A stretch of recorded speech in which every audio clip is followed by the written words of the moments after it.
All right, when it comes to buying proteins when we're going to the store, there's a couple different tips and things that I want you to specifically look for.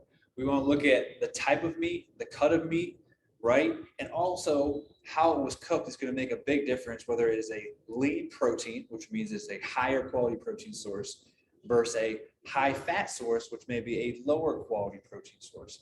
Now, there's going to be obviously some exceptions in there. There's going to be some athletes that have very high caloric intake needs. In some cases, if you look at, say, football, for example, you may have guys that may need 5,000 to 8,000 calories.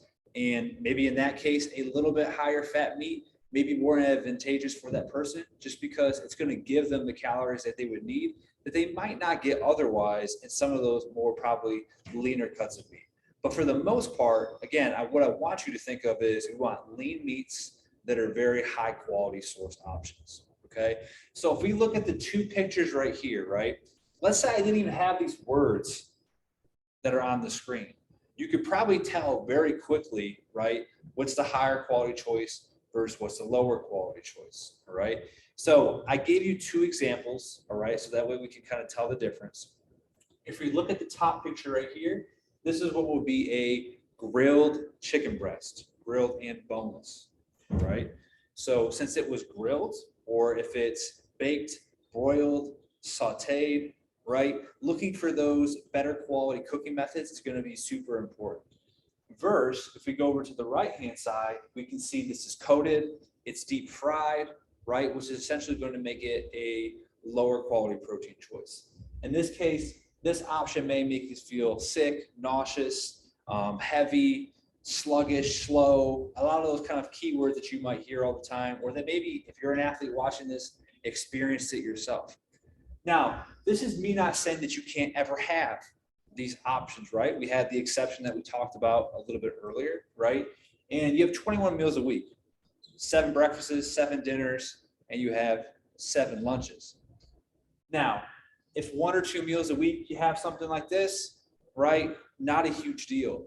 But if most of your meals during the week end up becoming these lower quality options, we're not going to put ourselves in the best position to maximize our potential, maximize our performance in whatever respect of sport that you're trying to play.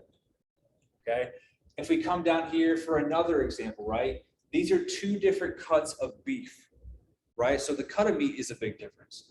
If you got something like a filet mignon, a skirt steak, okay, that you can see there's not a lot of white marbling on the outside and there's not a lot of white marbling on the inside. Versus if you come over to this steak, let's say hypothetically it's a porterhouse steak, you can see all the white marbling on the inside and the white marbling that is specifically on the outside of that meat.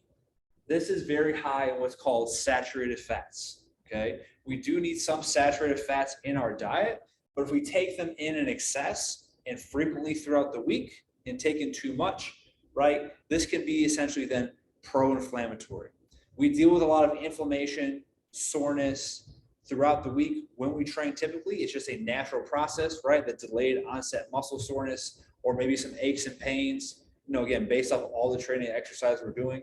But we want to limit that because that's essentially going to put us in a position where we can't maximize and give the highest level effort we want if we're always feeling sore, if we're always feeling achy, and we don't feel like we can go out there and really give what we need to give every single day.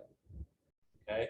Another thing to think about, like specifically if you're looking at beef in general as well, a lot of times they have ground chicken, they have ground turkey, they have ground beef. So when you're looking at the label when you go to the grocery store, a lot of times it's a circle or maybe it's a rectangle. It'll say maybe 85-15 or 80-20 or 90-10.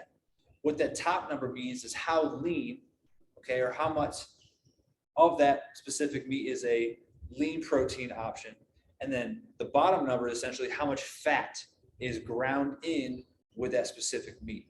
So if you're choosing any type of ground meat, you want to try to get something that is 80-20 or leaner.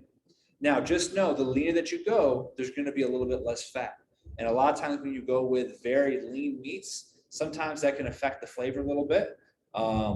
So if you stay between that 80-20, that 85-15, it gives you a nice little ratio of fat to give it that flavor, but also it's on the higher side of the leanness. We want to really try to avoid going anything below 80% because then that overall fat gets a little bit higher, which is what we want to try to avoid in this sense. Again, fat is not bad. Okay, we need fats. And we will be talking about healthy fats and some examples that we can go into a little bit more and how those healthy fats play a big role in helping our body.